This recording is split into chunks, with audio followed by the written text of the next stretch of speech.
Hello दोस्तों, welcome to our channel Tech Thrust. हम इसमें देखेंगे एनसीईआरटी क्लास 6 का सेवेंथ चैप्टर है क्या, गति एवं दूरियों का मापन। किन किन विधियों से गति को मापा जाता है, किन किन विधियों से दूरियों को मापा जाता है, आइए हम इस चैप्टर में देखते हैं। दूरी को किस तरह से मापा जाता है, किस पद्धति में नापा जाता है। दूरी को पहले किस चीज़ में नापा जाता था, यांत्रिक विधि से नापा जाता था या रैंडमली इसी तरह से हाथ वगैरह से नाप लिया जाता था। आइए देखते हैं हम इसके बारे में। यातायात की कुछ कहानियाँ के बारे में सुन लेते हैं। प्राचीन काल के लोग के पास यातायात के कोई साधन नहीं था। प्राचीन काल में वे पैदल चलते थे तथा अपना सामान अपने पीठ पर लाद कर ले जाते थे। बाद में मानव यातायात के लिए पशुओं का उपयोग करने लगे। पहले पैदल चलते थे, उसके बाद पशुओं का उपयोग करने लगे। प्राचीन काल में जल मार्ग, अब देखते हैं, पशुओं के बाद इन्होंने जल मार्ग का चालू किया था। प्राचीन काल में जल मार्ग में आने जाने के लिए नावों का उपयोग किया करते थे। आरंभ में लकड़ी के लट्ठे से, जिसमें खोखली गुहिका बनाई जा सके, नाव बनाई गई। इसके पश्चात लोगों ने लकड़ी के विभिन्न टुकड़ों को आपस में जोड़कर नाव की आकृति बनाना सीख लिया। ये नाव जल में रहने वाले जीव जंतुओं की आकृति के समान बनाया, जो धारारेखीय प्रभाव होता है। पिछले कक्षाओं में हमने पढ़ चुके हैं। अब पहिए के आविष्कार ने यातायात की प्रणाली में अत्यंत महत्वपूर्ण परिवर्तन हुए। पिछले 1000 वर्षों में पहिए के डिजाइन में बहुत सुधार किए गए। पहिए पर चलने वाली गाड़ियां को खींचने के लिए पशुओं का उपयोग किया जाता था। 19वीं शताब्दी के आरंभ में प्रारंभ तक भी लोग एक स्थान से दूसरे स्थान तक परिवहन के लिए पशुओं, नावों, जहाज़ों पर निर्भर रहते थे। वाष्प इंजन के आविष्कार से परिवहन के नए संसाधन का विकास हुआ। वाष्प इंजन से चालित सवारी गाड़ियाँ तथा मालगाड़ियाँ के डिब्बे के रेल की पटरियाँ बनाई गई। अब देखते हैं इसमें एक बच्चा जो है डोरी की लंबाई से डेस्क की लंबाई माप रहा है। डोरी की लंबाई से डेस्क की लंबाई माप रहा है। ये सब एक्यूरेट मेजरमेंट नहीं है, लेकिन ये सब विधि से पहले मापा जाता था। अब देखेंगे कुछ मापन की विधियां देखेंगे। कुछ मापन की विधियां हैं, किस तरह से मापा गया है, किस तरह से दूरी मापा गया। देखिए किस तरह से मापा जाता था। मेज की चौड़ाई को बालिता से मापा जाता, मतलब बित्ता से भी मापा जाता था, मुट्ठी से भी मापा जाता था। बहुत सारे टेक्निक थे जो मापा जाता था।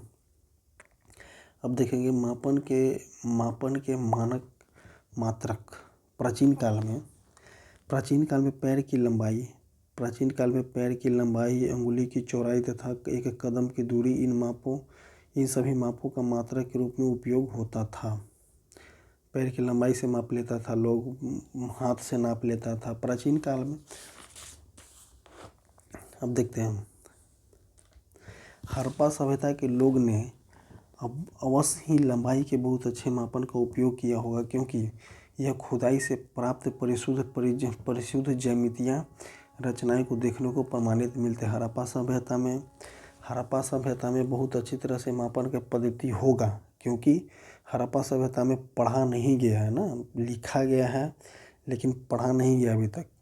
वही उसी में परिशुद्ध परिज्यामितीय रचनाएं देखने को मिलती है, लेकिन प्रमाणित नहीं है। पर देखने से प्रमाणित होता है। कोहनी से अंगुली की छोर तक की लंबाई, जिसे आप हाथ कहते हैं, लंबाई का मात्रा के रूप में प्राचीन काल में मिस्र में उपयोग होता था। इसको कभी कभी एग्जाम में तो ऐसे पूछता नहीं है, लेकिन याद कर लेना ज़रूरी है। 6 क्लास के बच्चा के लिए बहुत ज़रूरी है, याद कर लेना। संसार के विभिन्न भागों में लोग लंबाई के मात्रा के रूप में फुट का प्रयोग करते हैं। सबसे पहले फुट का प्रयोग करते थे, और हर जगह फुट अलग अलग होता है। लोग एक गज कपड़े फैली बाहों के सिरों से, जैसे ये आदमी हो गया, ये फैली बाहों के सिरों से एक गज का मेजरमेंट किया जाता था। रोमनवासी अपने पग अथवा कदमों की लंबाई से मापते थे। यही सब उलझन को देखते हुए प्राचीन भारत में छोटे इकाइयों को मापने के लिए अंगुली अथवा इंडिया में अंगुली अथवा मुट्ठी का उपयोग किया जाता था। आज भी भारत के कई शहरों में इसे पुष्प विक्रेताओं द्वारा पुष्पों के हारों को बेचते समय भुजाओं का उपयोग लंबाई के मात्रा के रूप में करते हैं। सुविधा अनुसार शरीर के ऐसे बहुत से भागों का मात्रक के रूप में उपयोग किया जाता है। अब देखिए, तदपि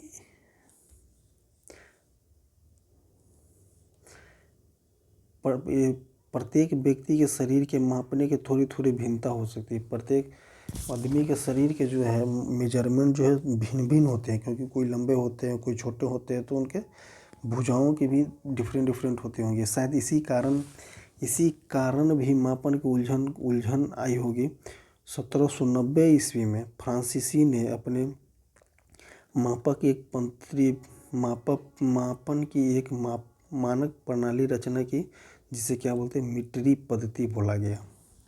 1790 में फ्रांसीसी ने इस लाइन को याद करना है। 1790 में फ्रांसीसी ने मापन की एक मानक प्रणाली का रचना की, जिसे मीटरी पद्धति कहते थे। अब आगे चल कर के मीटरी पद्धति क्या बोला, एक समानता के लिए समस्त संसार के वैज्ञानिक ने मापन के मानक मात्रकों के एक सेट को स्वीकारा। आजकल जिस मात्रक प्रणाली का उपयोग किया जाता है उसे क्या है, अंतर्राष्ट्रीय मात्रक प्रणाली। SI मात्रक, SI लंबाई का SI मात्रक क्या है, मीटर है। लंबाई का SI मात्रक क्या है, मीटर है। अब देखते हैं, 1 मीटर में कितना होता है। 1 मीटर में 100 सेंटीमीटर होता है, और 1 सेंटीमीटर में कितना होता है, 10 mm होता है। लंबी दूरी के मापन के लिए किलोमीटर का उपयोग किया जाता है। 1 किलोमीटर में 1000 मीटर होता है। कभी कभी लोग यूनिट कंजर्वेशन में गड़बड़ा जाते हैं। तो 1 मिनट में 1 मीटर में 100 सेंटीमीटर, 1 सेंटीमीटर में 10 mm, और 1 किलोमीटर में 1000 मीटर होता है। अब देखते हैं आगे। जैसे देखिए, जैसे यहाँ पे डेस्क को नापा जा रहा है, किससे, स्केल के द्वारा। ज्यामितीय बॉक्स में 15 सेंटीमीटर का स्केल होता है, उससे मेजरमेंट किया जा रहा है। किसी टुकड़े के किनारे पैमाने वाले एक लंबाई मापी जा रही है। मापी जाने वाली लंबाई के अनुदिश पैमान रखा, इस तरह से अपना देखिए नापा गया है। अब हम देखेंगे इसमें क्या, किसी वक्र रेखा को मेजरमेंट फीता के द्वारा किया जाता है। धागे की सहायता से किसी वक्र रेखा की लंबाई मापा जाता है। वक्र रेखा की लंबाई इसी तरह से मापा जाता है। कुछ ज़्यादा इसमें तो है नहीं। अब मेन टॉपिक पे हम आते हैं। हमारे चारों ओर की गतिशील वस्तुएं, ये देखिए, चींटी के चलने की गति को उसी तरह से मापेंगे जिस तरह से वक्र रेखा को मापा गया है। अब देखते हैं इसमें क्या, गति के प्रकार। मेन इसमें आते हैं क्या, गति के प्रकार। गति के प्रकार आखिर कहता क्या है, अपने सीधी सड़क पर किसी वाहन की गति, किसी परेड की सिपाही को मार्च पास्ट की गति, परेड में सिपाहियों के मार्च पास्ट की गति, अथवा किसी गिरते पत्थर की गति का परीक्षण किया होगा। यह किस प्रकार की गति है। 100 मीटर की दौड़ में 100 मीटर की दौड़ प्रतियोगिता में धावक सरल रेखा के अनुदिश गति करता है। क्या आप अपने चारों ओर देखकर इसी प्रकार के अधिक उदाहरण दे सकते हैं। जैसे देखिए, जैसे यहाँ पे क्या दिया हुआ है, जैसे रोड पे कार की सेनाओं के टुकड़ियों को मार्च पास्ट करते हुए सब क्या है, सरल रेखीय गति है। अब देखते हैं इसमें क्या, गति। वे वस्तुएं जो सरल रेखा के अनुदिश गति कर रहे हैं, इस प्रकार के गति को सरल रेखीय गति कहते हैं। सरल रेखीय गति के कुछ उदाहरण, जैसे रोड पे गाड़ी की गति, मार्च के टुकड़ियों को, सेना के मार्च के टुकड़ियों को एक गति, जो ये सब सरल रेखा की गति है। वस्तुएं सरल रेखा के अनुदिश गति कर रहे हैं, वस्तुएं सरल रेखा के अनुदिश गति कर रहे हैं, इस प्रकार की गति को क्या बोलते हैं? सरल रेखीय गति बोलते हैं। अब देखते हैं वृत्तीय गति। वृत्तीय गति क्या है?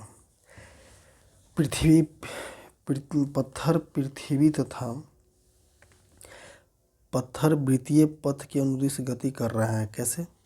जैसे देखिए, एक धागे को बांधिए तथा अपने हाथ में इसे तेजी से घुमाइए।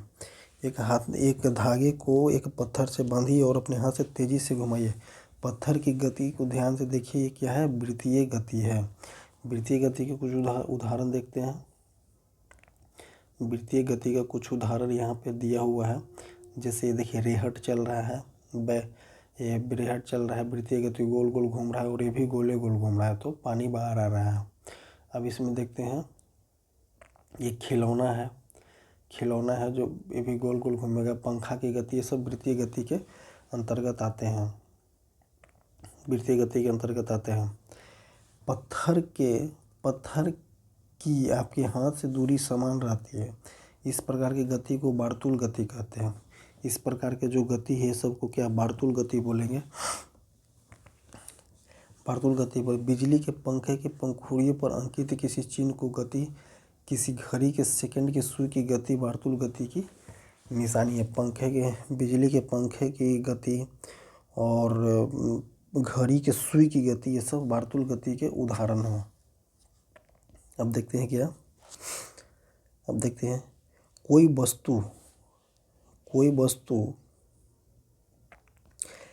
वस्तु एक निश्चित समय अंतराल के बाद, यहाँ देखते हैं, कोई वस्तु एक निश्चित समय अंतराल के बाद अपनी गति को दोहराता है। कोई वस्तु एक निश्चित समय अंतराल के बाद अपनी गति को दोहराती है, इस प्रकार की गति को क्या बोलते हैं? आवर्ती गति बोलते हैं। आवर्ती गति का एक छोटा सा एग्जाम्पल ले लेते हैं। क्या है? डोरी से बंधा हुआ वही पत्थर लीजिए जिसके आप अब डोरी से बंधा हुआ एक पत्थर लीजिए। अब डोरी को अपने हाथ से पकड़िए तथा पत्थर की डोरी को लटकने दीजिए। यही एक लोलक तैयार हो गया। जैसे ये थ्रेड हो गया, ये थ्रेड हो गया और ये पत्थर लटका हुआ है। ठीक है। दूसरे हाथ से पत्थर को एक तरफ खींचिए और इसको एक तरफ खींचिए, इसका लोलक हो जाएगा। ये एक तरफ खींचिए और ये जो है अपने निश्चित समय अंतराल पे ऐसे ऐसे दोलन करते रहेगा। क्या कहलाएगा? आवर्त गति कहलाएगा। यही बोलता है। इस पे परिभाषा क्या है आवर्त गति का? कोई वस्तु एक निश्चित समय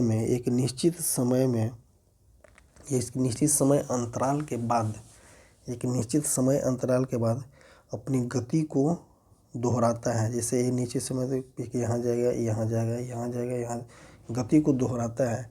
इस प्रकार की गति को क्या बोलते हैं? आवर्त गति बोलते हैं। आवर्त गति के कुछ उदाहरण, सम एग्जाम्पल ऑफ आवर्त गति के देखते हैं। कुछ उदाहरण क्या क्या है? आवर्त गति के कुछ उदाहरण देखते हैं, फिगर के द्वारा देखते हैं।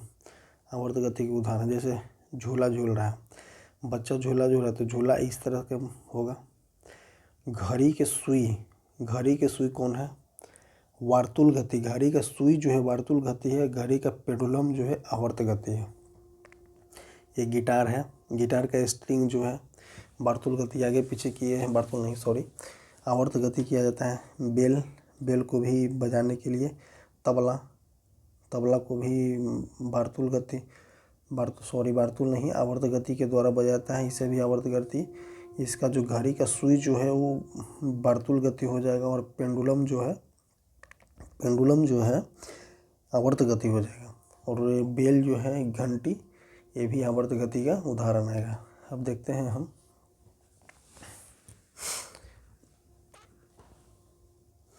अब देखते हैं हम को झिल्ली की गति के आवर्त गति के उदाहरण है, तबला को बजाने पे बोल रहे हैं यहाँ पे। अब देखते हैं कि सिलाई मशीन के बारे में। सिलाई मशीन का गति कहते हैं। सिलाई मशीन में एक पहिया लगा होता है। सिलाई मशीन अपने इस अवस्थित में रहता है जिसके पहिया, सिलाई मशीन के पहिया जो है वार्तुल गति करता है, उसके जो एक सुई जो है वो आवर्त गति करता है। एक क्वेश्चन एनसीईआरटी का है जो कभी भी आपसे एग्जाम में पूछ सकता है एज ए एंटी भारतीय एनसीईआरटी का लैंग्वेज में, कि सिलाई मशीन का पहिया जो है वार्तुल गति करता है और सुई जो है आवर्त गति करता है। एनसीईआरटी के भाषा में एक क्वेश्चन को पूछ सकता है। अब यहाँ देखते हैं हम एक गेंद को, क्या आपने फर्श पर लुढ़कती किसी गेंद की गति को ध्यानपूर्वक देखा है?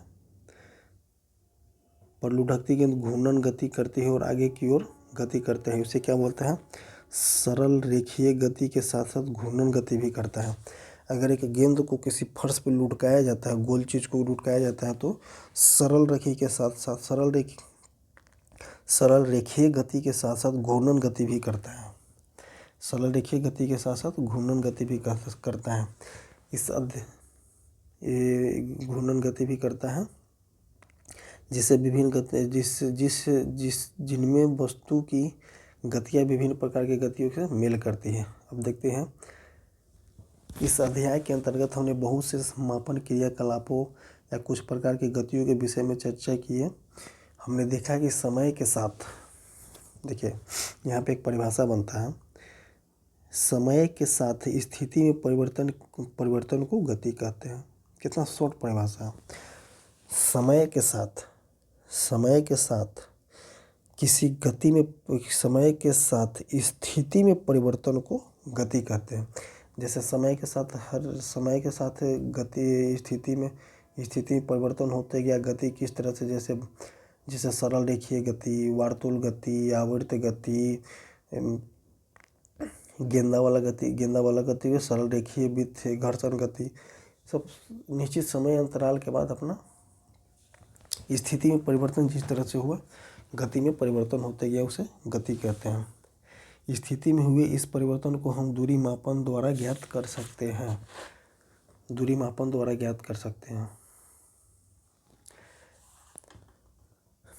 इसमें हमें यह जानकारी मिलता है कि कोई वस्तु कितनी धीमी अथवा तीव्र गति कर रहा हो।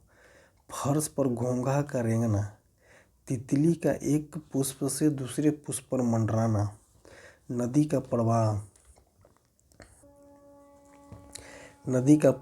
प्रवाहित होना, वायुयान का वायु की ऊंचाई पर उड़ना, पृथ्वी के परितः चंद्रमा द्वारा गति करना, हमारे शरीर के रुधिर का परिसंचरण आदि उदाहरण हमारे चारों ओर अनेक स्थानों पर होने वाले गति को दर्शाता है। अब देखते हैं इसका कुछ एनसीईआरटी का कुछ शाब्दिक अर्थ देख लेते हैं। क्या क्या बोलते हैं? वार्तुल गति जो वृत्तीय गति पे गति करता है।